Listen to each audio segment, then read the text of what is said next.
السلام علیکم، اسلام سے محبت کرنے والوں کو میرا سلام۔ آج کا ٹاپک ہوگا کہ انسان شکر گزار کیسے بنتا ہے اور یا نافرمان کیسے بنتا ہے۔ اس کہانی میں ایک بہترین سبق دیا گیا ہے کہ اس میں ایک بادشاہ کے ساتھ ایک غلام کشتی میں بیٹھتا ہے، اس لیے اس کا ٹاپک بھی اس طرح ہے کہ غلام اور کشتی۔ ایک غلام ایک بادشاہ کے ساتھ کشتی میں سوار ہوا، چونکہ غلام نے پہلے کبھی دریا کا سفر کیا نہیں تھا۔ رونا پیٹنا شروع کر دیا اور کسی طرح چپ نہ ہوتا۔ کشتی میں جو دوسرے لوگ تھے ان کا سفر بھی اجیرن کر دیا تھا۔ اسی کشتی میں ایک فلسفی بھی تھا۔ بادشاہ سے کہنے لگا اگر آپ اجازت دیں میں اس کا علاج کروں۔ کہا میں اسے خاص لطف کرم سمجھوں گا، کیونکہ بادشاہ بھی انسان ہوتا ہے، آخر وہ بھی تنگ آ گیا تھا۔ فلسفی اٹھا اور چند مسافروں کی مدد سے اسے دریا میں پھینک دیا۔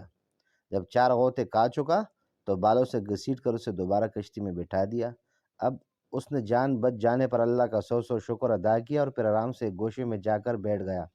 بادشاہ نے پوچھا کہ ایک فلسفی، اب الفاظ پہ ذرا غور کیجئے، اس میں کیا راز تھا؟ کہا ذل سبحانی، قد امن و عافیت کی قیمت وہی جانتا ہے جو کسی مصیبت میں پھنس جائیں۔ حوروں کے لیے آراف دوزخ ہے اور دوزخوں کے لیے جنت۔ آج کل آپ دیکھ لیں کہ جو نوجوان نسل ہے ان کا ایک بہت بڑا مسئلہ یہ ہے کہ وہ ہر چیز میں نافرمانی شروع کر دیتے ہیں۔ وجہ کیا ہے؟ کیونکہ نوجوان نسل ہر چیز میں نافرمانی شروع کر دیتے۔ وجہ کیا ہے؟ کیونکہ دور بدل گیا، اب ہر چیز ان کو زیادہ تیار مل جاتی ہے، تو اس وجہ سے ان کو اس کی قیمت کا اور اس کی قدر کا اندازہ نہیں ہوتا۔